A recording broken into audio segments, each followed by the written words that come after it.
Une infirmière s'est approchée d'un millionnaire et lui a dit de ne pas aller à la réunion. Le lendemain matin, il y avait une voiture de luxe à côté de sa modeste maison. Rosa était le genre de personne que beaucoup qualifieraient de banale, mais pour ceux qui la connaissaient, elle était extraordinaire. Infirmière dans un hôpital public, sa vie était consacrée aux soins des autres. Dès le premier instant où elle a enfilé l'uniforme blanc, elle a su que sa vocation allait bien au-delà d'un simple travail. Elle voyait sa profession comme une mission, une quête pour apporter du réconfort et de la guérison à ceux qui souffraient. Sa journée commençait tôt, alors que le soleil se levait à peine, et finissait souvent tard, quand les lumières fluorescentes de l'hôpital étaient les seules à illuminer les couloirs. L'hôpital où Rosa travaillait était à l'image de sa vie, simple mais fonctionnelle. Les murs gris et l'odeur persistante de désinfectants lui étaient aussi familiers que le bruit des machines de surveillance des patients.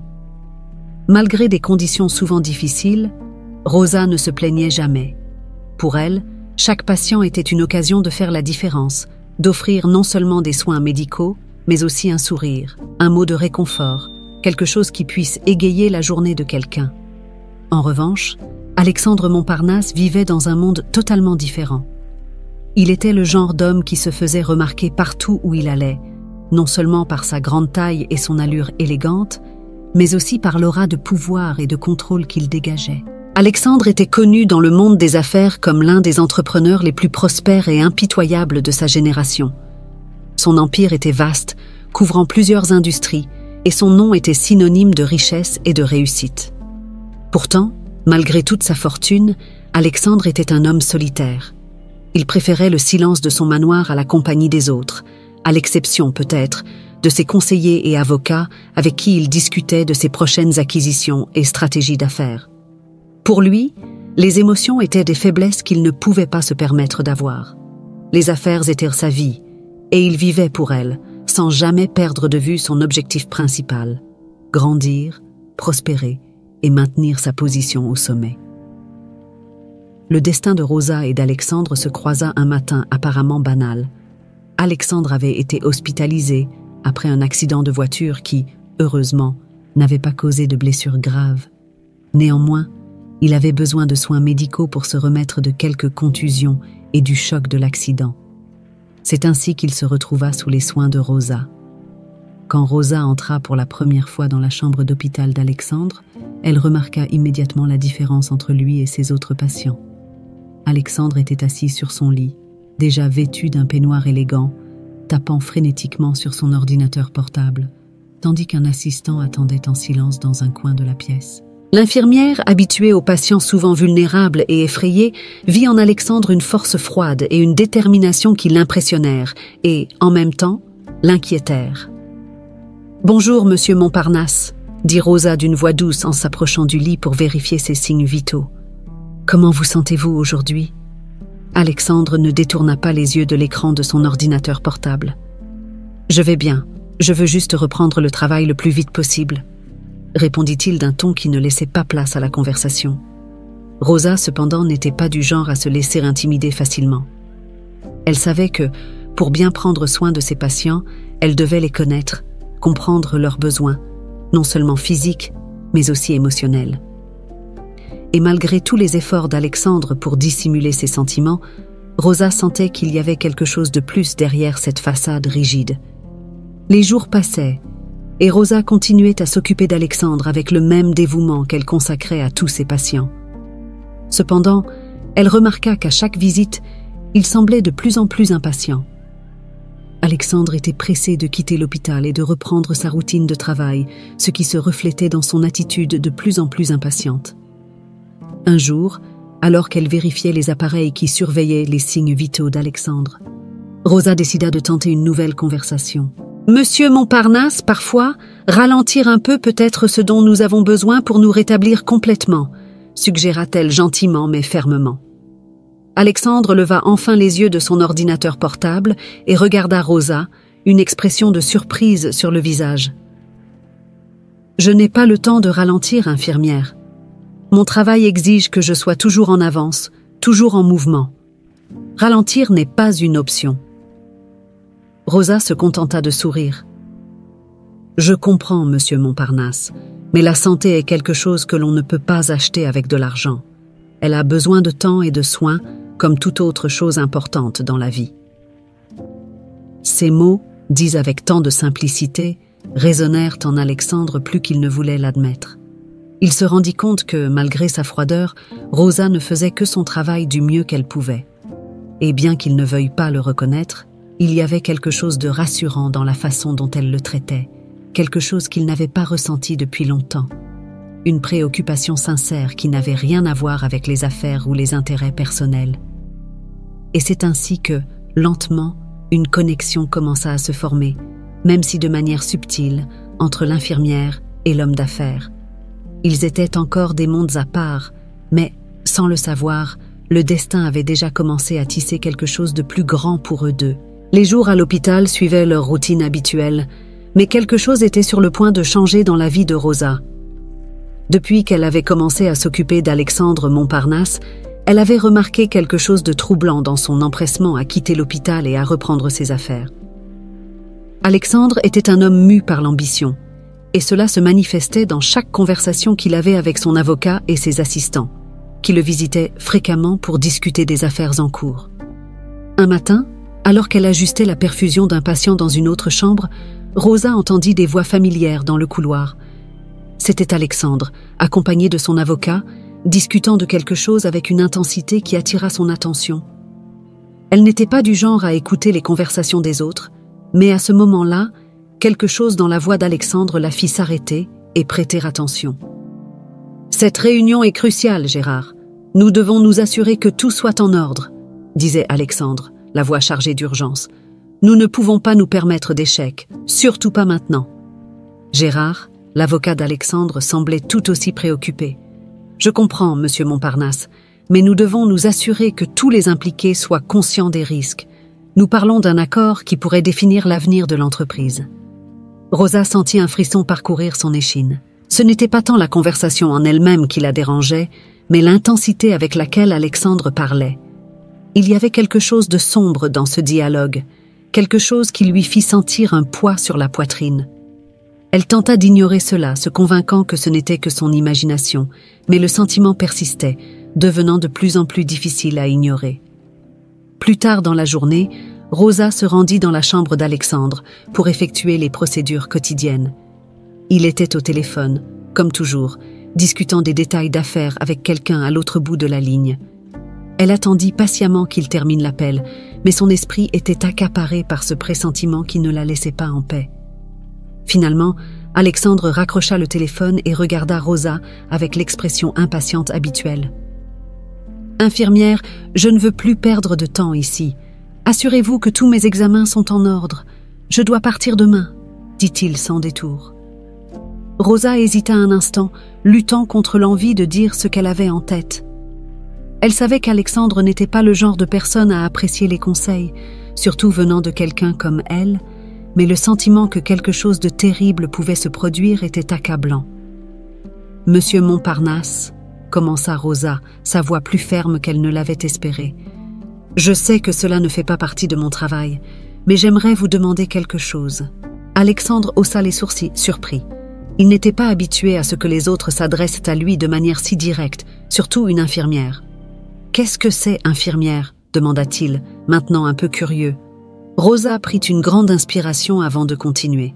« S'il vous plaît, ne vous rendez pas à cette réunion demain. » Le silence qui suivit fut presque palpable. Alexandre regarda Rosa avec un mélange d'incrédulité et de mépris. « Et pourquoi devrais-je faire cela ?» demanda-t-il, sa voix empreinte de scepticisme. Rosa se sentit toute petite sous le regard perçant d'Alexandre, mais quelque chose en elle, peut-être cette même intuition qui la perturbait toute la journée, la poussa à continuer. « Je ne sais pas vraiment comment l'expliquer, monsieur, mais j'ai le sentiment que quelque chose de mauvais pourrait arriver. Je ne peux pas ignorer ce sentiment. S'il vous plaît, tenez compte de ma suggestion. » Alexandre resta silencieux un moment, réfléchissant aux paroles de Rosa. Il n'était pas un homme qui se laissait guider par les sentiments ou les intuitions. Pour lui, les affaires se faisaient sur la base de faits, de données et de logique. Cependant, Il y avait quelque chose dans la sincérité de Rosa, quelque chose dans ses yeux qui le fit hésiter. Elle n'avait rien à gagner à dire cela, et elle semblait vraiment préoccupée par lui. Finalement, Alexandre soupira, encore en lutte contre l'incrédulité. « Très bien, infirmière, je vais y réfléchir. » Et sur ces mots, il retourna à son travail sur son ordinateur portable, mettant fin à la conversation. Rosa quitta la chambre avec le cœur lourd, ne sachant pas si elle avait réussi à atteindre Alexandre. Elle savait que ses paroles pouvaient être perçues comme une intrusion ou même une audace, mais elle ne pouvait s'en empêcher. Le sentiment persistant que quelque chose de terrible allait se produire était plus fort que sa peur d'être mal interprétée. Ce soir-là, tandis qu'Alexandre réfléchissait à ce que Rosa avait dit, il se surprit à envisager la possibilité d'annuler la réunion. Il savait qu'il était insensé de baser ses décisions sur quelque chose d'aussi intangible qu'un pressentiment, mais quelque chose dans la manière dont Rosa avait parlé l'avait profondément affecté. Peut-être était-ce le fait que, dans sa vie de luxe et de pouvoir, il rencontrait rarement quelqu'un qui se souciait de lui de manière si désintéressée. À la fin, contre toute sa logique et son instinct d'homme d'affaires, Alexandre prit la décision d'annuler la réunion. Il se sentait idiot de laisser une simple infirmière influencer ses décisions, mais en même temps, il y avait quelque chose de réconfortant à suivre le conseil de quelqu'un qui n'avait manifestement aucune intention cachée. Et ainsi, alors qu'Alexandre raccrochait le téléphone après avoir informé ses partenaires de l'annulation, il se coucha dans le lit de l'hôpital, luttant encore pour comprendre pourquoi il avait pris cette décision. Il ne savait pas encore que ce choix allait changer sa vie à jamais. L'aube apporta avec elle un sentiment d'incertitude pour Alexandre Montparnasse. Le millionnaire, habitué à prendre des décisions basées sur la logique et l'analyse, se demandait encore pourquoi il avait décidé d'annuler une réunion si importante. Il n'était pas du genre à se laisser influencer par des intuitions ou des pressentiments, mais quelque chose dans la manière dont Rosa l'avait averti la nuit précédente le perturbait profondément. Alors qu'Alexandre se préparait pour la journée, toujours à l'hôpital, son esprit vagabondait parmi les répercussions possibles de son choix. Il savait que ses partenaires d'affaires seraient furieux de l'annulation soudaine, surtout compte tenu de l'importance de la réunion. Mais, étrangement, l'inquiétude de ce qui aurait pu arriver s'il avait assisté à la réunion était plus forte que la peur de déplaire à ses collègues. Tôt le matin, alors que Rosa commençait son service, elle apprit qu'Alexandre était encore à l'hôpital. Un soulagement subtil traversa son corps, mais l'inquiétude continuait de la hanter. La décision d'Alexandre de ne pas assister à la réunion avait sans doute été influencée par son conseil, mais qu'est-ce que cela signifierait à long terme? Elle ne pouvait s'empêcher de se demander si elle avait fait le bon choix. C'est alors que Rosa entendit le bruit d'une voiture s'arrêtant devant l'hôpital. Curieuse, elle regarda par la fenêtre et vit une luxueuse voiture noire se garer, d'où sortit un homme grand et bien habillé, accompagné de 2 gardes du corps. L'homme marchait d'un pas rapide et déterminé vers l'entrée de l'hôpital, et Rosa le reconnut immédiatement. C'était Gérard, l'avocat d'Alexandre. À l'intérieur de l'hôpital, Gérard fut conduit à la chambre d'Alexandre. L'expression de son visage était sérieuse, presque sombre. Il entra sans cérémonie, saluant brièvement Alexandre, qui était assis à une table avec son ordinateur portable. « Monsieur Montparnasse », commença Gérard, sa voix empreinte d'une urgence à laquelle Alexandre n'était pas habitué.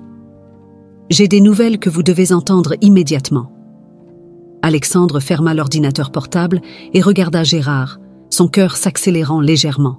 « Que s'est-il passé, Gérard ?»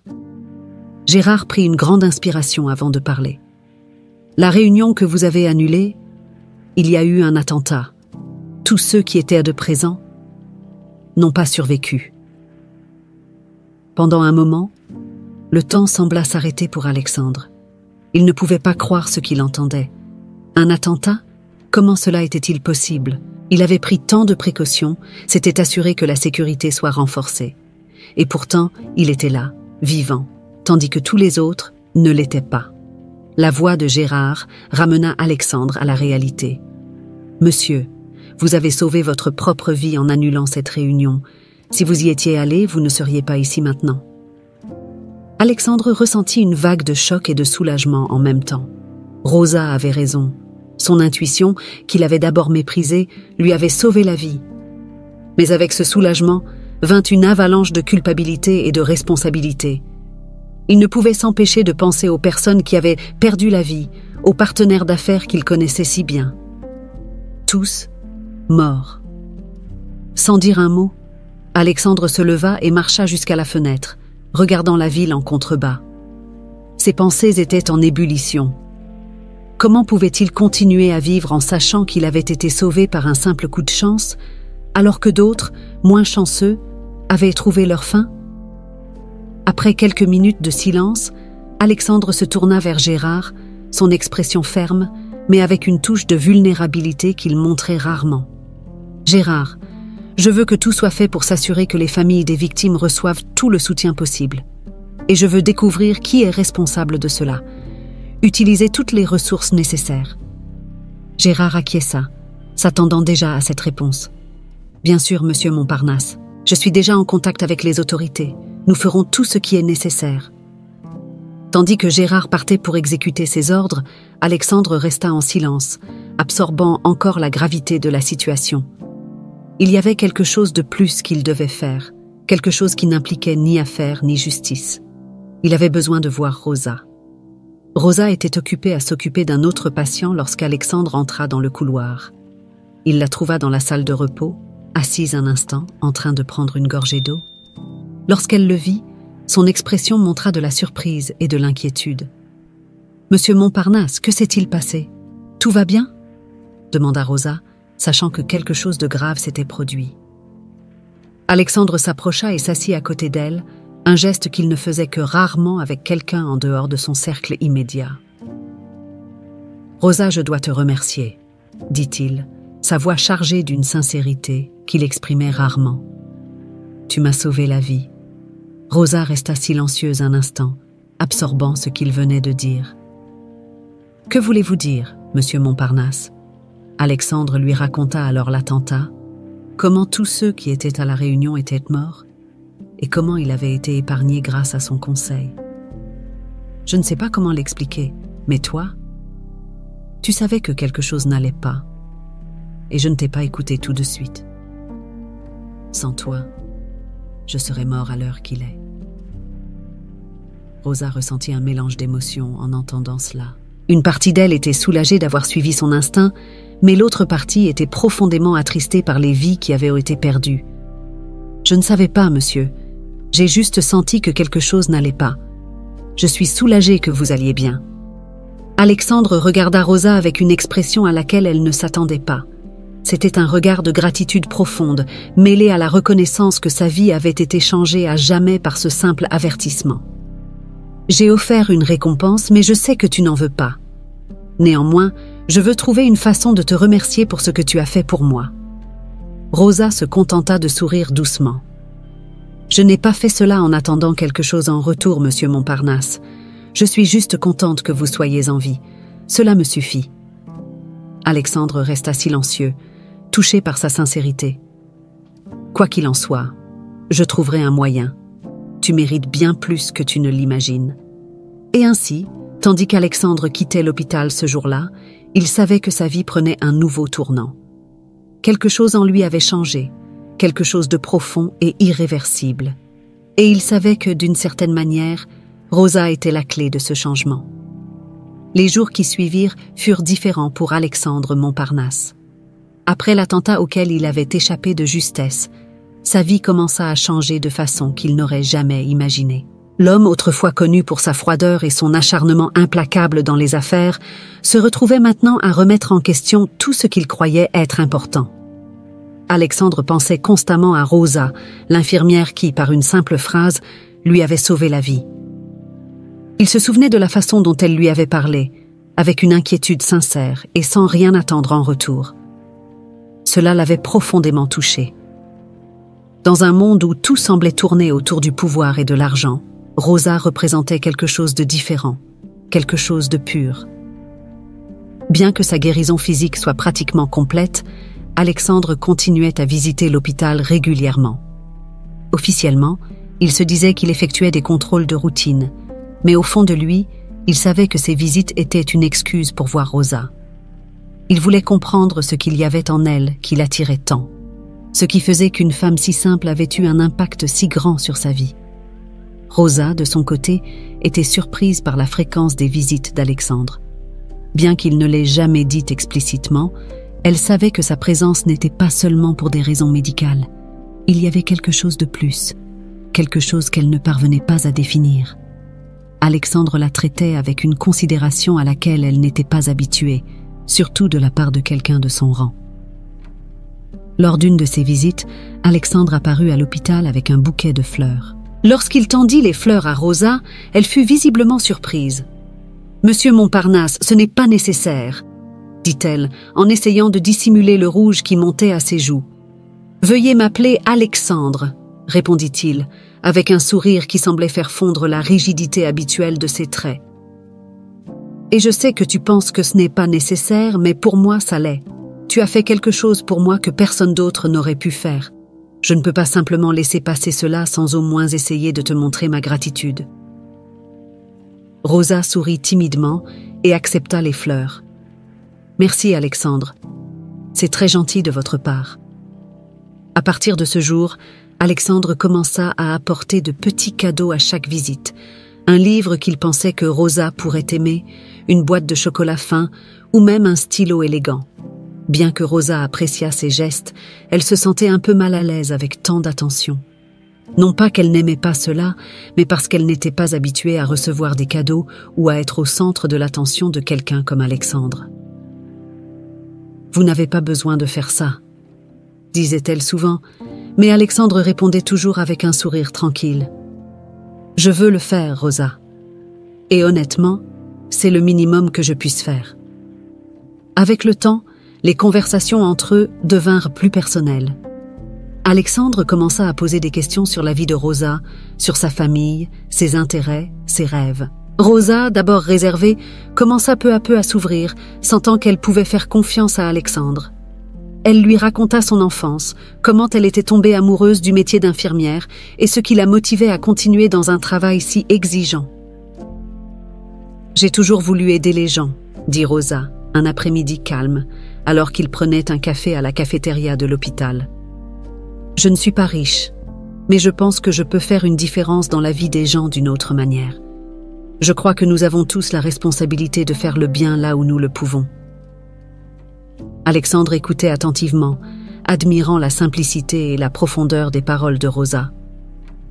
Elle vivait d'une manière qu'il n'avait jamais envisagée, motivée par des valeurs et des principes qu'il n'avait ni le temps ni l'envie de réfléchir dans sa vie trépidante d'homme d'affaires. Lors d'une de ses visites, Alexandre décida de partager un peu plus sur lui-même, quelque chose qu'il faisait rarement avec qui que ce soit. « Tu sais, Rosa, j'ai construit une vie que beaucoup envient. J'ai de l'argent, du pouvoir, tout ce que les gens disent vouloir. Mais, dernièrement, je me demande ce que tout cela signifie vraiment. » Rosa le regarda, surprise par la vulnérabilité qu'il montrait. « Et qu'as-tu découvert ?» Alexandre soupira en regardant la table devant lui. « J'ai découvert que, sans quelque chose ou quelqu'un avec qui partager tout ça, c'est vide. Je ne m'en suis jamais vraiment souciée jusqu'à maintenant. Mais après ce qui s'est passé, je ne peux m'empêcher de penser qu'il y a peut-être plus dans la vie que d'accumuler des richesses et du statut. » Rosa hocha la tête, comprenant ce qu'il essayait d'exprimer. « Je crois que nous avons tous besoin de quelque chose qui nous donne un but, quelque chose qui nous fait sentir que nos vies ont un sens. Pour moi, c'est prendre soin des autres. Et pour toi, Alexandre, qu'est-ce qui te donne un but ?» Alexandre resta silencieux pendant un long moment, réfléchissant à la question. « Je suis encore en train de le découvrir, Rosa, » avoua-t-il finalement.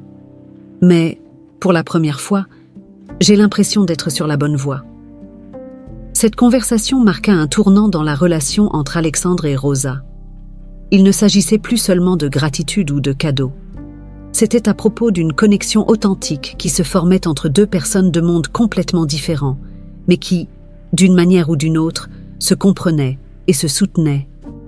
Alexandre savait qu'il avait encore beaucoup à apprendre, tant sur lui-même que sur ce qui comptait vraiment dans la vie.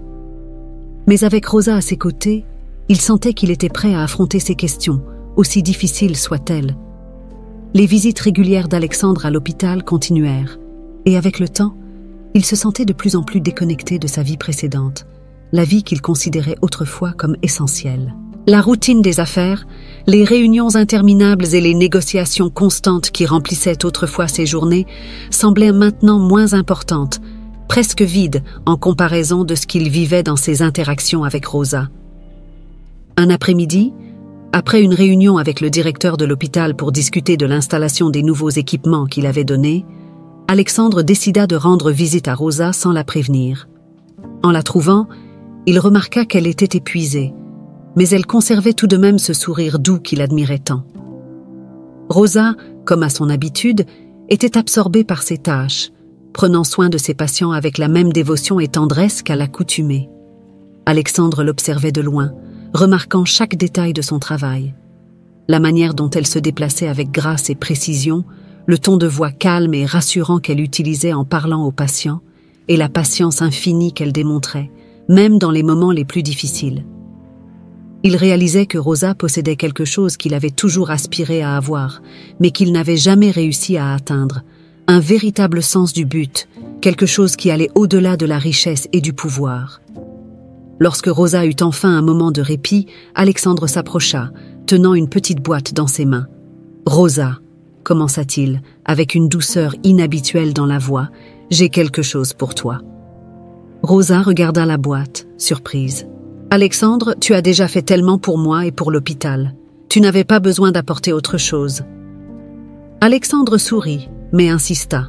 « S'il te plaît, accepte. C'est quelque chose de simple, mais j'espère que ça te plaira. » Il tendit la boîte à Rosa qui l'ouvrit avec soin. À l'intérieur, il y avait un collier délicat avec un pendentif en forme de cœur. « Ce n'est pas juste un cadeau, » continua Alexandre.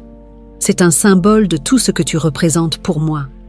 Un cœur pur qui a changé ma vie. » Rosa fut touchée par ce geste et pendant un moment resta sans voix. « C'est magnifique, Alexandre. Merci beaucoup, » dit-elle enfin, avec une voix émue. « Mais tu n'as pas besoin de me faire des cadeaux pour montrer ta gratitude. Ton amitié est déjà suffisante. » Alexandre secoua la tête, pensif. « Rosa, tu ne comprends pas. Tu m'as montré un aspect de la vie que j'avais oublié. Quand je suis avec toi, j'ai l'impression qu'il y a plus à vivre que simplement accumuler des richesses et du pouvoir. Tu m'as donné un nouveau but, quelque chose pour lequel ça vaut la peine de se battre. » Rosa sourit, mais son expression devint sérieuse. « Alexandre, je suis heureuse que tu aies trouvé quelque chose de significatif. Mais souviens-toi que tu as aussi beaucoup à offrir. Ton pouvoir et ton influence peuvent être utilisés pour aider de nombreuses personnes comme tu l'as fait ici à l'hôpital. » Ces mots résonnèrent profondément en Alexandre. Il réalisa que, pour la première fois depuis de nombreuses années, il remettait en question son mode de vie. La vie qui, autrefois, lui semblait être la seule voie viable, lui semblait maintenant insuffisante. Il y avait quelque chose de plus, quelque chose qu'il pouvait atteindre s'il choisissait une direction différente, plus proche de ce que Rosa lui avait montré. Les visites d'Alexandre à l'hôpital commencèrent à se faire moins fréquentes, non pas parce qu'il était moins intéressé, mais parce qu'il était de plus en plus impliqué dans un nouveau projet qu'il avait décidé d'entreprendre. Inspiré par les paroles de Rosa, il commença à réfléchir à des moyens d'utiliser sa fortune et son influence pour faire le bien, pour créer quelque chose qui laisserait un héritage positif. Il commença à s'éloigner lentement des affaires qui dominaient autrefois sa vie. Des réunions importantes furent annulées ou déléguées à ses subordonnés. Alexandre se retrouva de plus en plus immergé dans des recherches sur la philanthropie et les causes sociales, quelque chose qu'il n'aurait jamais envisagé auparavant comme pertinent pour sa vie. Il alla même jusqu'à engager des consultants spécialisés pour l'aider à comprendre comment il pourrait contribuer de manière significative à la société. Un soir, alors qu'il réfléchissait à ses choix récents, Alexandre réalisa qu'il était à un tournant de sa vie. Il pouvait continuer sur la voie qu'il avait toujours connue, centré sur les affaires et le pouvoir, ou il pouvait suivre une nouvelle direction, inspiré par les valeurs que Rosa avait semées dans son cœur. La décision, il le savait, ne serait pas facile, mais la réponse semblait de plus en plus claire. Cependant, il y avait quelque chose qui le perturbait encore. Il ne pouvait se défaire de l'impression qu'il devait quelque chose de plus à Rosa. Quelque chose de plus grand que simplement aider l'hôpital ou offrir des cadeaux. C'était une dette émotionnelle, quelque chose qu'il ne savait pas comment rembourser, mais qu'il était déterminé à découvrir. Alexandre décida que, avant de prendre une décision finale sur sa vie, il devait en savoir plus sur Rosa, sur ce qui la motivait et ce qu'elle voulait vraiment pour l'avenir. Et surtout, il sentait qu'il devait être à ses côtés, d'une manière ou d'une autre, pour soutenir ses rêves, tout comme elle l'avait, sans le savoir, soutenu dans sa transformation. Avec cette pensée en tête, Alexandre savait que son prochain pas serait crucial. Il était déterminé à en apprendre davantage sur le passé de Rosa, quelque chose qu'il n'avait jusqu'alors jamais demandé directement. Il avait le sentiment qu'il y avait encore beaucoup à découvrir à son sujet, et peut-être, juste peut-être, le passé de Rosa pourrait offrir des réponses qui l'aideraient à enfin se retrouver. Les jours se transformèrent en semaines, et Alexandre continuait de réfléchir au chemin que prenait sa vie. Il était déterminé à en savoir plus sur Rosa et sur ce qui la rendait si spéciale. Ses visites à l'hôpital avaient diminué, mais sa curiosité et son admiration pour elle n'avaient fait qu'augmenter. Alexandre sentait qu'il y avait quelque chose dans le passé de Rosa qu'il devait comprendre, quelque chose qui pourrait l'aider à achever la transformation qu'elle avait amorcée dans sa vie. Un après-midi, Alexandre décida qu'il était temps d'agir. Il utilisa ses contacts pour en savoir plus sur Rosa, mais de manière discrète. Il ne voulait pas violer sa vie privée, mais il avait besoin de comprendre ce qui la motivait, ce qui l'avait façonnée pour devenir la femme qu'il admirait tant. Alexandre savait que cette quête pourrait révéler des secrets difficiles, mais il était prêt à affronter tout ce qui pourrait surgir. Il ne fallut pas longtemps pour que les premiers résultats de son enquête apparaissent. Les informations qu'il découvrit le laissèrent abasourdi. Rosa n'était pas seulement une infirmière dévouée, elle était la fille de Manuel Ortega, un homme qu'Alexandre connaissait bien. Manuel avait été un mentor pour Alexandre au début de sa carrière, un homme de principe qui lui avait enseigné de nombreuses compétences, qui avait fait de lui un entrepreneur prospère. Cependant, l'histoire de Manuel n'eut pas une fin heureuse. Des années auparavant, il avait été trahi par ses partenaires d'affaires, dont Alexandre qui, bien qu'il ne fût pas directement responsable de la trahison, faisait partie du groupe qui avait conduit Manuel à la ruine. La découverte que Rosa était la fille de Manuel fut un choc pour Alexandre. Il se souvenait de ce qui était arrivé à Manuel, de la façon dont il avait été injustement traité, et de la manière dont la vie de sa famille avait été détruite par cette trahison. Le poids de la culpabilité tomba sur Alexandre avec une force écrasante. Il réalisa que la femme qui avait sauvé sa vie et l'avait aidé à redécouvrir son but était la même dont il avait, indirectement, contribué à ruiner la vie. Alexandre savait qu'il ne pouvait pas continuer à se rapprocher de Rosa sans affronter ce fantôme du passé. Il devait être honnête avec elle, lui révéler la vérité sur son lien avec Manuel et accepter les conséquences, quelles qu'elles soient. Cet après-midi-là, Alexandre se rendit à l'hôpital, mais cette fois-ci, sa visite avait un but différent. Il était nerveux, chose inhabituelle pour un homme habitué à contrôler toutes les situations. Mais l'idée de perdre l'amitié et le respect de Rosa le terrifiait. Cependant, il savait que la vérité devait éclater, et qu'il valait mieux qu'elle l'entende de sa bouche que de toute autre source. Il trouva Rosa dans la salle de repos, en train d'organiser des papiers. Lorsqu'elle le vit, elle sourit, mais remarqua l'expression sombre sur son visage. « Alexandre, tout va bien ?» demanda-t-elle, inquiète. « Rosa, je dois te parler de quelque chose de très important, » répondit-il, sa voix chargée de gravité. Rosa fronça les sourcils, intriguée. « Bien sûr, dis-moi. » Alexandre prit une profonde inspiration, essayant de trouver les mots justes. « Rosa, j'ai découvert quelque chose à ton sujet, quelque chose qui lie nos vies d'une manière que je n'aurais jamais imaginée. » Rosa le regarda, visiblement perplexe. « Qu'est-ce que tu veux dire ?» Le cœur lourd, Alexandre commença à raconter l'histoire. Il parla de Manuel Ortega, son mentor, et de la manière dont lui, Alexandre, avait fait partie du groupe qui l'avait trahi. Il expliqua à Rosa comment cette trahison avait ruiné la vie de Manuel et, par conséquent, affecté profondément la sienne. Pendant qu'il parlait, il observait les expressions de Rosa passer de la confusion à l'incrédulité, puis finalement à la tristesse. « Tu connaissais mon père ?» demanda Rosa, la voix tremblante. « Oui, Rosa. Et bien que je n'ai pas été le principal responsable, j'étais là. Je faisais partie du groupe qui l'a trahi, et je n'ai jamais rien fait pour l'empêcher.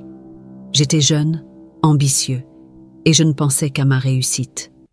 Je n'ai jamais su qu'il avait une fille, jusqu'à maintenant. » Rosa resta silencieuse, absorbant ce qu'elle venait d'entendre.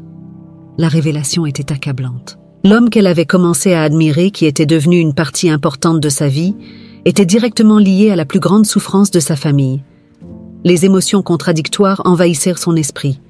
La tristesse pour ce qui était arrivé à son père, la colère pour la trahison, mais aussi la confusion de ses sentiments pour Alexandre. Alexandre, voyant le conflit dans les yeux de Rosa, ressentit une douleur profonde. Il savait qu'il avait détruit la confiance qui commençait à se former entre eux. « Rosa, je n'attends pas que tu me pardonnes, mais je devais être honnête avec toi. Je veux faire la paix avec le passé, et si tu me le permets, je voudrais t'aider à restaurer ce qui a été pris à ta famille. » Rosa resta silencieuse pendant un long moment, traitant tout ce qu'elle venait d'entendre. Elle savait qu'elle faisait face à un choix difficile. Continuer à nourrir le ressentiment pour quelque chose qui s'était passé il y a de nombreuses années, ou permettre à Alexandre, l'homme qui s'était transformé sous ses yeux, de tenter de réparer le tort. Finalement, Rosa regarda Alexandre, les yeux encore brillants des larmes qu'elle retenait. « Alexandre, je ne sais pas si je peux te pardonner pour ça. Mais je sais que l'homme que tu es maintenant n'est plus le même que celui qui a fait partie de cette trahison. Si tu veux vraiment corriger ce qui s'est passé, je suis prête à te donner une chance pour cela. » Alexandre ressentit une vague de soulagement et de gratitude en entendant ces mots. Il savait qu'il avait encore un long chemin à parcourir, mais cette réponse était un premier pas, une chance de se racheter et peut-être, avec le temps, de reconstruire la confiance qu'il valorisait tant. Après cette révélation choquante, Alexandre quitta l'hôpital en ressentant un poids énorme sur la poitrine. L'expression de Rosa, pleine de douleur et de confusion, continuait de le hanter. Il savait qu'il avait semé une graine de doute et d'angoisse dans son cœur, et l'incertitude quant à la manière dont elle gérerait cette vérité le rendait inquiet. Les jours qui suivirent furent les plus difficiles qu'Alexandre ait jamais affrontés. Pour la première fois de sa vie, il n'avait pas de solution claire à un problème. D'habitude, il faisait face aux défis avec logique et stratégie, mais c'était un territoire complètement inconnu pour lui. Comment pouvait-il réparer le tort qu'il avait causé, même indirectement, à la famille de Rosa? Et, plus important encore, comment pouvait-il reconquérir sa confiance et son respect? Alexandre passa des heures dans son bureau, regardant la ville à travers les grandes fenêtres, sans réellement rien voir. Il se surprenait à revisiter des souvenirs du passé, de l'époque où Manuel Ortega était une présence constante dans sa vie. Manuel était plus qu'un mentor. Il était un exemple d'intégrité, ce qu'Alexandre reconnaissait maintenant plus que jamais. Il se souvenait des réunions, des conversations pleines de sagesse et du moment où tout s'était effondré. À l'époque, Alexandre était jeune, ambitieux et n'avait pas perçu l'impact complet des actions de ses partenaires d'affaires. Manuel avait été trahi de manière vile et Alexandre, aveuglé par la promesse de croissance et de succès, n'avait rien fait pour l'en empêcher. Maintenant, en regardant en arrière, il voyait à quel point il avait eu tort de ne pas agir. Et le fait que Rosa soit la fille de Manuel rendait tout cela encore plus douloureux. Le conflit intérieur d'Alexandre s'intensifiait chaque jour. Il se demandait s'il était sur la bonne voie, s'il y avait quelque chose qu'il pouvait faire pour réparer le passé. Il savait que des mots seuls ne suffiraient pas. Il avait besoin d'actions concrètes, de quelque chose qui montrerait à Rosa qu'il était vraiment désolé et déterminé à faire ce qui était juste. Pourtant, il y avait autre chose qui le troublait. Alexandre se rendit compte que ses sentiments pour Rosa allaient au-delà de la simple gratitude. À chaque interaction, à chaque conversation, il sentait que quelque chose de plus profond grandissait en lui. Il admirait la force, la bonté et la simplicité de Rosa, et se rendre compte qu'il en était tombé amoureux le laissa encore plus confus. Comment pouvait-il nourrir ses sentiments, sachant qu'il était en quelque sorte responsable de la douleur qu'elle portait? Alexandre savait qu'il avait besoin d'aide pour comprendre ses propres sentiments et pour trouver une manière de se racheter. Il décida de demander conseil à quelqu'un en qui il avait une grande confiance, quelqu'un qui connaissait aussi bien l'Alexandre d'avant que celui de maintenant. Cette personne était son ancien professeur et ami de longue date, le père Antoine. Le père Antoine était un homme sage, avec des années d'expérience à conseiller des gens en période de crise. Alexandre se rendit au petit monastère où vivait le prêtre en quête de réponse. À son arrivée, il fut accueilli par une chaleureuse étreinte, comme toujours. « Mon fils, c'est bon de te voir, mais je sens que quelque chose pèse sur ton cœur, » dit le père Antoine de sa voix douce et apaisante. Alexandre acquiesça, s'asseyant sur un banc en bois à côté du prêtre. « Père Antoine, je suis dans une situation que je n'aurais jamais imaginé affronter. Je lutte contre quelque chose en moi, quelque chose que je ne sais pas comment résoudre. » Le père Antoine le regarda avec compréhension. « Parle-moi de ce qui te tourmente, Alexandre. Parfois, la clarté vient en exprimant nos conflits à voix haute. » Alexandre raconta alors tout au prêtre, la découverte à propos de Rosa, son lien avec Manuel Ortega, la culpabilité qu'il ressentait et les sentiments qui avaient dû commencer à naître pour Rosa. Le père Antoine écouta attentivement sans l'interrompre, absorbant chaque mot. Lorsqu'Alexandre eut terminé, le prêtre resta silencieux un moment, comme s'il réfléchissait à la meilleure manière de répondre. « Alexandre, le chemin de la rédemption n'est jamais facile. Tu as commis des erreurs par le passé, mais le fait que tu sois prêt à les corriger montre que ton cœur est à la bonne place. Cependant, tu dois comprendre que la vraie rédemption ne vient pas seulement d'actions extérieures, mais d'une transformation intérieure. » Alexandre écoutait attentivement, sentant que les paroles du prêtre commençaient à lui apporter une certaine clarté. « Et qu'en est-il de mes sentiments pour Rosa ? Je ne sais pas si je suis juste envers elle, en nourrissant ses sentiments, sachant ce que je sais maintenant. » Le père Antoine sourit gentiment. « L'amour est une émotion complexe, Alexandre. Ce n'est pas quelque chose que l'on choisit de ressentir, mais quelque chose qui nous choisit. Cependant, il faut être honnête avec toi-même et avec elle. Ne te force pas à réprimer ce que tu ressens, mais ne te précipite pas non plus à agir. Laisse le temps révéler ce qui doit être fait et sois prêt à accepter tout résultat avec humilité. » Alexandre réfléchit aux paroles du prêtre en rentrant chez lui. Il savait qu'il avait encore un long chemin à parcourir, mais il se sentait un peu plus prêt à affronter les défis qui l'attendaient. La conversation lui avait apporté la perspective dont il avait besoin. Il ne pouvait pas forcer la réconciliation avec Rosa, mais il pouvait travailler pour mériter son pardon et peut-être, un jour, son amour. Décidé à faire ce qui était juste, Alexandre commença à planifier ses prochains pas. Il savait qu'il aurait besoin d'actions concrètes pour restaurer l'honneur de la famille de Rosa, et cela nécessiterait du courage et de la détermination. Mais, par-dessus tout, il savait qu'il devait être patient, avec lui-même comme avec Rosa, tandis qu'ils naviguaient tous deux à travers les eaux tumultueuses de leur passé entremêlé. Alejandro savait que, pour restaurer l'honneur de la famille de Rosa, tout en cherchant sa propre rédemption, il devrait affronter les mêmes partenaires commerciaux qui avaient autrefois trahi Manuel Ortega. Déterminé à faire ce qui était juste, il commença à prendre des mesures concrètes pour corriger les erreurs du passé. La première chose qu'Alejandro fit fut de rassembler toutes les informations possibles sur les anciens associés de Manuel. Bien que des années se soient écoulées depuis la trahison, Alejandro maintenait encore des contacts influents dans le monde des affaires, et il ne lui fallut pas longtemps pour obtenir ce dont il avait besoin.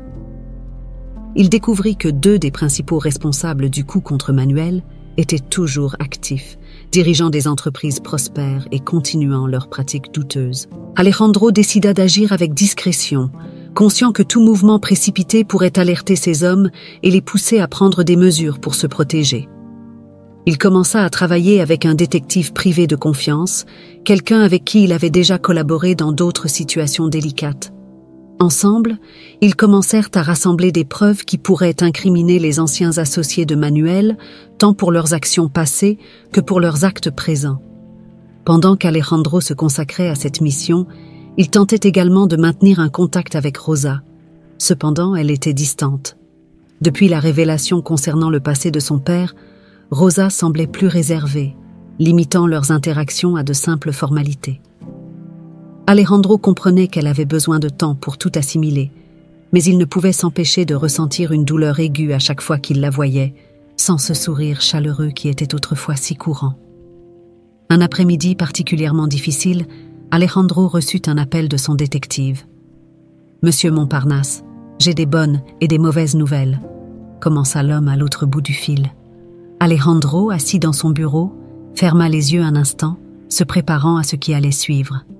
Commençons par les bonnes nouvelles, répondit-il d'une voix contrôlée. La bonne nouvelle, c'est que nous avons réuni suffisamment de preuves pour dénoncer les 2 principaux responsables de la trahison contre Manuel Ortega. Documents, enregistrements et même témoignages d'anciens employés impliqués. Cela devrait suffire pour ouvrir une enquête formelle contre eux. Alejandro ressentit un soulagement immédiat. Enfin, il avait quelque chose de concret à présenter. Quelque chose qui pourrait apporter justice à la mémoire de Manuel et, qui sait, le rapprocher de Rosa à nouveau. « Et les mauvaises nouvelles ?» demanda-t-il, sachant qu'il y avait toujours un prix à payer. Le problème, c'est qu'ils ont déjà commencé à soupçonner quelque chose. Ils prennent des mesures pour protéger leurs intérêts, et il est possible qu'ils tentent de supprimer les preuves avant que nous puissions les remettre aux autorités. Alejandro savait que cela signifiait que le temps était compté. Il devait agir rapidement s'il voulait s'assurer que justice soit faite. Continuez à les surveiller. Je vais contacter un avocat de confiance et tout préparer pour que nous puissions porter les accusations dès que possible. Après avoir raccroché, Alejandro se permit un moment de réflexion. Il s'apprêtait à confronter 2 hommes puissants, des personnes avec qui il avait déjà travaillé par le passé. Mais ce qui était en jeu maintenant était bien plus important que n'importe quel lien d'affaires ancien. Il s'agissait de corriger une erreur qui n'aurait jamais dû se produire. Le lendemain, Alejandro rencontra son avocat, un homme de principes solides et doté d'une réputation irréprochable. « Je veux que vous preniez cette affaire avec la plus grande rigueur », dit Alejandro en lui remettant les documents qu'il avait rassemblés. « Ces hommes ont ruiné la vie de Manuel Ortega, et maintenant, ils sont sur le point de faire de même avec d'autres. Nous devons les arrêter. » L'avocat, bien que surpris par la véhémence d'Alejandro, accepta le défi. « Nous ferons les choses correctement, Alejandro. Nous veillerons à ce que justice soit rendue. » Avec le processus légal en cours, Alejandro savait qu'il était temps de parler à Rosa à nouveau. Il ne pouvait pas prédire comment elle réagirait, mais il devait lui faire savoir ce qu'il faisait et pourquoi. Alejandro espérait qu'en prenant ces mesures, il pourrait au moins commencer à réparer le tort causé, montrant à Rosa qu'il s'engageait à honorer l'héritage de son père. Alejandro se rendit à l'hôpital en fin d'après-midi, espérant trouver Rosa dans un moment plus calme. Lorsqu'il la vit enfin, son cœur s'accéléra. Elle était à côté d'un patient, ajustant les oreillers avec la même délicatesse que toujours. Lorsqu'elle eut terminé, ses yeux croisèrent ceux d'Alejandro, et pendant un bref instant, il vit une lueur de curiosité, avant qu'elle ne reprenne son expression réservée. « Rosa, pouvons-nous parler ?» demanda Alejandro, sa voix empreinte de sérieux. Rosa acquiesça et le suivit jusqu'à une petite salle de repos où ils pouvaient parler en privé. L'endroit était silencieux, et Alejandro pouvait entendre le son lointain des machines de l'hôpital, un rappel constant de la vie qui continuait autour d'eux. « Rosa, je sais que ce que je vous ai révélé a été difficile à accepter. Et je sais que les mots ne suffisent pas à réparer ce qui s'est passé. Mais je veux que vous sachiez que je fais tout ce que je peux pour corriger cette erreur. » Rosa le regarda, la douleur encore évidente dans ses yeux. « Que voulez-vous dire, Alejandro ? J'ai rassemblé des preuves contre les hommes qui ont trahi votre père, ceux qui ont détruit sa carrière. Je travaille avec un avocat pour m'assurer qu'ils soient tenus responsables de leurs actes, tant dans le passé que dans le présent. Je sais que cela n'efface pas ce qui s'est passé, mais c'est un début. » Rosa resta silencieuse, assimilant ce qu'Alejandro venait de dire. Elle ne s'y attendait pas. L'idée qu'Alejandro se consacrait à restaurer l'honneur de son père la touchait profondément, mais en même temps, elle devait encore faire face à la complexité de ses sentiments. « Alejandro, je vous remercie pour cela. Vraiment. Mais il y a encore beaucoup de choses que je dois comprendre, beaucoup de choses que je dois assimiler.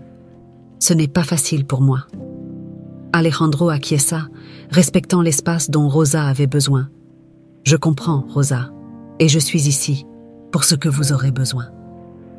Je voulais juste que vous sachiez que j'essaie de faire ce qui est juste. » Rosa lui offrit un petit sourire, mais sincère, le premier qu'Alejandro voyait depuis des semaines. « Merci, Alejandro.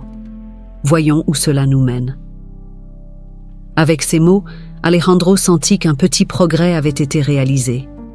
La quête de justice ne faisait que commencer, mais il savait qu'il était sur la bonne voie.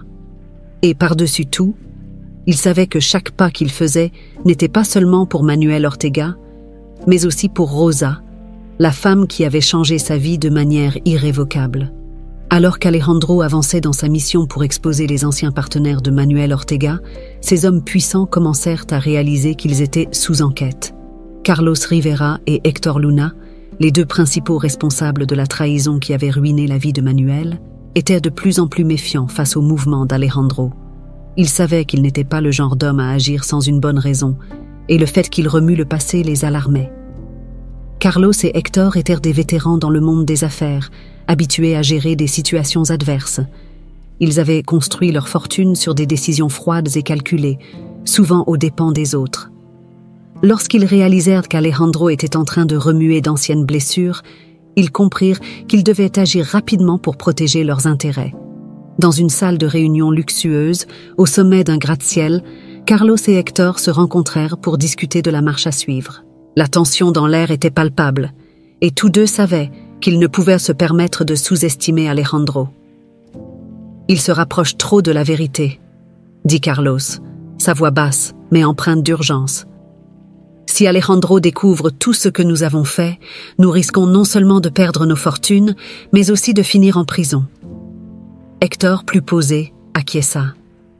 Il a toujours été malin, mais nous ne pouvons pas le laisser nous détruire. Nous devons neutraliser cette menace avant qu'il ne soit trop tard. Carlos regarda Héctor, ses yeux révélant une froideur calculatrice. Nous avons des ressources, Héctor. Nous pouvons faire disparaître tout ça. Alejandro est déjà émotionnellement impliqué dans cette situation. Si nous attaquons aux bons endroits, nous pouvons le faire reculer. Les deux hommes discutèrent de plusieurs stratégies, allant de discréditer Alejandro publiquement à des mesures plus extrêmes.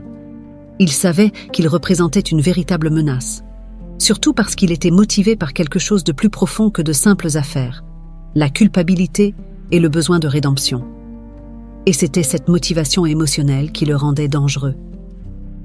Pendant que Carlos et Héctor planifiaient leur prochain mouvement, Alejandro continuait son enquête, sans savoir qu'il était surveillé. Ses mouvements étaient étroitement suivis et les anciens associés avaient déjà commencé à élaborer un plan pour le déstabiliser. Une nuit, alors qu'Alejandro examinait des documents importants dans son bureau, il reçut un appel anonyme. La voix à l'autre bout du fil était froide et calculatrice, mais portait une menace voilée. « Monsieur Montparnasse, nous savons ce que vous faites, et nous voulons vous avertir que vous vous mêlez de quelque chose de très dangereux. Cela ne vaut pas la peine de risquer votre vie pour une cause perdue. » Alejandro sentit un frisson parcourir son échine. Il savait que les hommes avec qui il avait affaire n'étaient pas des amateurs, et la menace était claire. Mais, au lieu de reculer, cela ne fit que renforcer sa détermination. S'ils essayaient de l'intimider, cela signifiait qu'il était sur la bonne voie. « Je n'ai pas peur de vous », répondit Alejandro, avec fermeté dans la voix. « Et je vais m'assurer que vous payez pour tout ce que vous avez fait. » L'appel fut brusquement interrompu, laissant Alejandro avec un sentiment d'inquiétude. Il savait qu'il entrait maintenant en territoire dangereux, où sa propre sécurité était en jeu. Mais il ne pouvait pas abandonner. Il devait mener la justice à son terme, pour Manuel et pour Rosa. Cependant, cet appel poussa Alejandro à reconsidérer certaines de ses stratégies. Il comprit qu'il devait prendre des précautions supplémentaires, non seulement pour sa propre sécurité, mais aussi pour celle de Rosa. Si Carlos et Héctor étaient prêts à le menacer, ils pourraient facilement essayer de l'atteindre pour le déstabiliser. Alejandro décida d'augmenter la sécurité autour de lui, et discrètement, autour de Rosa également. Sans qu'elle le sache, il engagea des gardes du corps pour la surveiller, s'assurant ainsi qu'elle soit protégée en cas de problème. Il savait que Rosa était une femme forte, mais il savait aussi que ces hommes n'avaient aucune limite quand il s'agissait de protéger leurs intérêts. Pendant ce temps, Carlos et Héctor continuaient à planifier leur contre-attaque. Ils décidèrent d'utiliser leur influence et leurs ressources pour discréditer Alejandro. Ils commencèrent à répandre des rumeurs à son sujet dans le monde des affaires, essayant de miner sa réputation et de remettre en question sa santé mentale. Ils alléguaient qu'il était obsédé par le passé, au point de perdre le contrôle de ses entreprises. Simultanément, ils commencèrent à faire pression sur les anciens alliés d'Alejandro, essayant de l'isoler et de l'affaiblir. Ils savaient que s'ils réussissaient à détruire son réseau de soutien, il deviendrait vulnérable et finirait par abandonner l'enquête. Alejandro remarqua les changements subtils autour de lui. Des partenaires commerciaux autrefois fiables commencèrent à prendre leur distance, et certains contrats importants furent remis en question. Il savait que c'était l'œuvre de Carlos et Héctor, mais il décida de ne pas les confronter directement. Au lieu de cela, il utilisa cette situation comme une occasion de couper les ponts avec ceux qui n'étaient pas vraiment à ses côtés. Malgré toutes les pressions, Alejandro continua à avancer. Il savait que le temps était compté, mais il savait aussi qu'il était plus proche de la vérité que jamais. La seule chose qu'il ne pouvait pas se permettre, c'était de perdre son objectif de vue. Il devait garder la tête froide et se rappeler pourquoi il faisait tout cela, pour corriger les erreurs du passé et restaurer l'honneur de la famille de Rosa. De son côté, Rosa commença à se rendre compte que quelque chose était en train de changer. Bien qu'Alejandro ne lui ait pas parlé des menaces, elle remarqua qu'il était plus tendu et réservé. Elle sentait que quelque chose se passait en coulisses, mais elle décida de ne pas le pousser à parler. Elle savait qu'il faisait tout son possible pour réparer le passé, et malgré ses propres sentiments contradictoires, elle ne voulait pas lui rendre la tâche encore plus difficile. Alejandro savait que la prochaine étape serait décisive. Il était sur le point de révéler des choses sur Carlos et Héctor d'une manière qu'il ne pourrait plus ignorer. Mais il savait qu'en faisant cela, il se mettait en position de grande vulnérabilité. Il devait être prêt à tout. Et avant tout, il devait protéger Rosa, quel qu'en soit le prix. Les jours qui suivirent furent tendus et pleins d'incertitudes pour Alejandro. Il savait que la situation devenait de plus en plus dangereuse et que, à tout moment, il pourrait y avoir une attaque directe contre lui ou même contre Rosa. Avec le soutien de son avocat et de son détective privé, il accéléra le processus de collecte des preuves et de préparation du dossier contre Carlos Rivera et Héctor Luna. À chaque nouvelle découverte, le réseau de corruption et de trahison des deux hommes devenait plus clair, et Alejandro savait qu'il ne pouvait plus retarder l'affrontement. Entre-temps, Carlos et Héctor étaient de plus en plus déterminés à faire taire Alejandro avant qu'il ne puisse exposer leurs actions. Ils intensifièrent leurs mesures de sécurité, engagèrent davantage d'hommes pour surveiller Alejandro et finalement prirent la décision de mettre en œuvre un plan pour le neutraliser une fois pour toutes. C'était un mouvement risqué, mais ils étaient prêts à tout pour se protéger. Un soir, alors qu'Alejandro révisait les derniers documents dans son bureau, il reçut un message crypté de son détective privé. « Ils vont agir ce soir », disait le message. Alejandro sentit un frisson parcourir sa colonne vertébrale. Il savait que le moment de l'affrontement était arrivé. Il n'y avait plus moyen d'éviter la confrontation. Il devait affronter Carlos et Héctor en face et s'assurer que les preuves qu'il avait en main soient utilisées pour les faire tomber. Alejandro prit son téléphone et passa un appel rapide à son avocat, lui demandant de se tenir prêt à engager des poursuites judiciaires au premier signe de problème. Ensuite, il envoya un message à Rosa, lui conseillant de rester dans un endroit sûr et de ne pas quitter l'hôpital tant qu'il ne la recontacterait pas. Il ne voulait pas l'impliquer directement dans l'affrontement, mais il savait qu'elle devait être préparée. Après avoir pris toutes les précautions nécessaires, Alejandro décida de se rendre au rendez-vous avec Carlos et Héctor. Il savait que s'il restait sur la défensive, il leur donnerait le temps de détruire les preuves ou de fuir.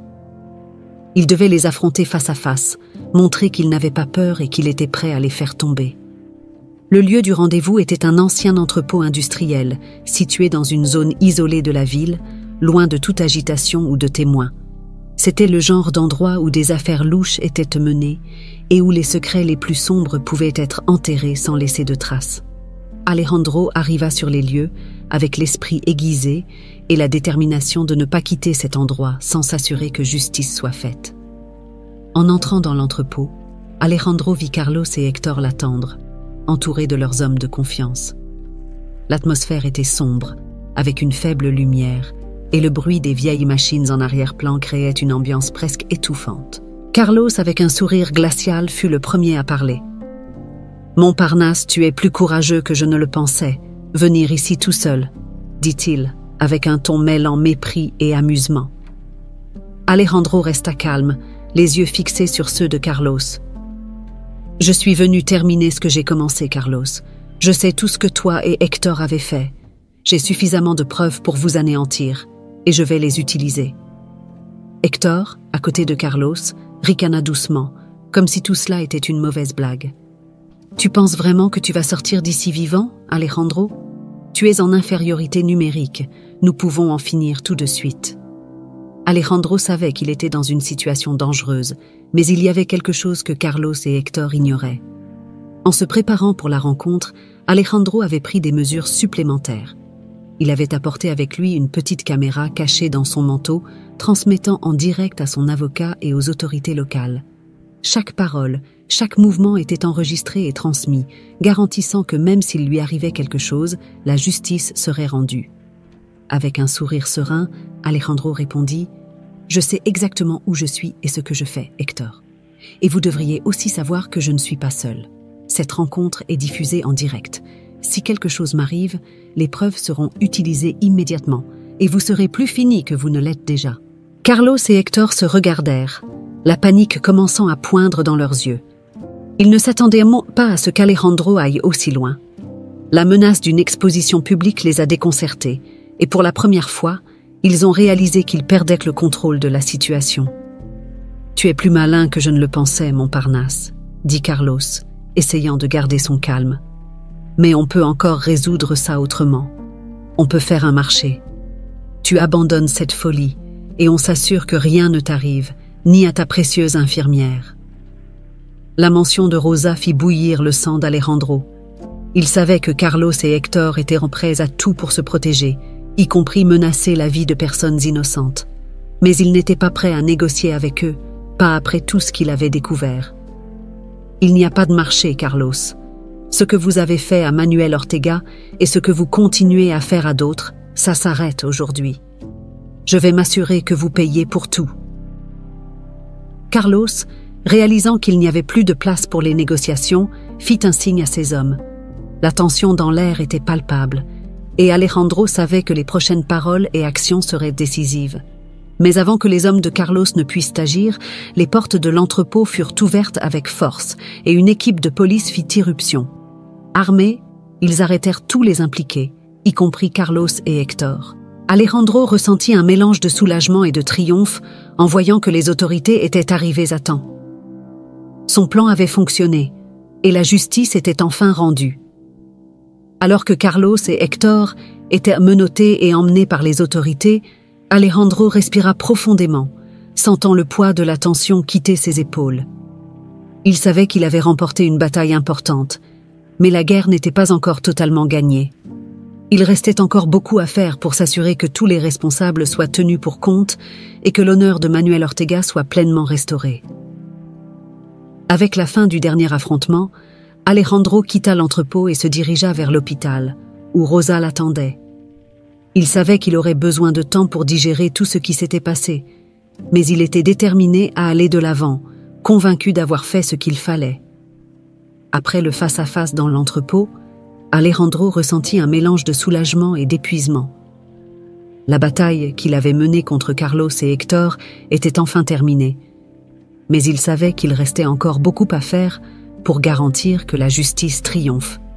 En se rendant à l'hôpital pour retrouver Rosa, son esprit était rempli de pensées sur ce qui allait suivre. En arrivant à l'hôpital, Alejandro se dirigea directement vers la salle de repos où il savait que Rosa serait. En entrant, il la trouva assise dans un fauteuil, regardant pensivement par la fenêtre. En l'entendant entrer, elle se retourna et leurs regards se croisèrent. Il y avait un mélange d'émotions sur son visage. Soulagement, inquiétude, mais aussi quelque chose de plus profond, qu'Alejandro ne parvint pas à déchiffrer immédiatement. « Tout va bien ?» demanda Rosa, sa voix douce mais chargée de tension. Alejandro acquiesça en s'approchant d'elle. « Oui, Rosa, Carlos et Hector ont été arrêtés. Les preuves que nous avons recueillies sont suffisantes pour qu'ils soient jugés pour tout ce qu'ils ont fait. Et grâce à la diffusion en direct, il n'y a aucun moyen pour eux d'échapper à ça. » Rosa soupira, sentant une partie de la tension qu'elle portait depuis ces derniers jours enfin se dissiper. Je suis heureuse que tu sois en sécurité, Alejandro, et que la justice soit rendue. » Alejandro s'assit à côté d'elle, sentant que ce moment était crucial pour eux deux. « Rosa, je sais que tout ça a été difficile pour toi, et je sais que ce que j'ai fait n'efface pas ce qui est arrivé à ton père. Mais j'espère que, d'une certaine manière, cela t'apportera un peu de paix. » Rosa resta silencieuse un moment, regardant ses mains avant de finalement parler.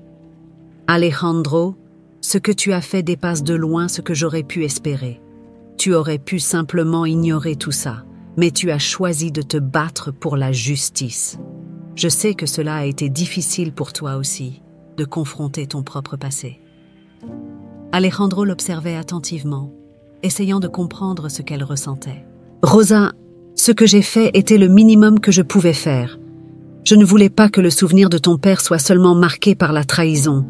Il méritait plus, et toi aussi. » Rosa acquiesça, absorbant encore tout ce qui s'était passé. « J'ai toujours su que mon père était un homme honorable, mais je ne connaissais pas toute l'étendue de ce qui s'était passé. Savoir que tu as rendu justice pour lui, ça signifie beaucoup pour moi. » Alejandro ressentit une vague d'émotion en entendant ces mots. Il avait tant lutté pour restaurer l'honneur de Manuel Ortega, mais il savait aussi que sa propre rédemption dépendait du pardon de Rosa. « Rosa, il y a autre chose que je dois te dire. Pendant tout ce temps, alors que j'essayais de réparer le passé, j'ai réalisé que mes sentiments pour toi sont devenus bien plus profonds que je ne l'imaginais. Je sais que ce n'est peut-être pas le bon moment, mais je dois être honnête. Je suis tombée amoureux de toi. » Rosa leva les yeux pour rencontrer ceux d'Alejandro, surprise par cette confession, mais en même temps, une partie d'elle le savait déjà. Elle avait ressenti la même chose grandir en elle, mais elle avait lutté contre ses sentiments, compte tenu de tout ce qui était en jeu. Maintenant, en entendant Alejandro exprimer ses sentiments, elle réalisa qu'elle ne pouvait plus nier ce qu'elle ressentait. « Alejandro, je ressens aussi quelque chose pour toi. Mais j'ai peur. Peur de ce que cela peut signifier, peur de ce qui est encore à venir. » Alejandro prit la main de Rosa, sentant la chaleur et la douceur de sa peau. « Je comprends, Rosa, et je ne veux rien précipiter. J'avais juste besoin que tu le saches. Peu importe ce qui arrivera, je serai toujours là pour toi. Je veux que notre relation soit basée sur la vérité, la confiance et le respect. » Rosa sentit les larmes monter dans ses yeux, mais ce n'étaient pas des larmes de tristesse.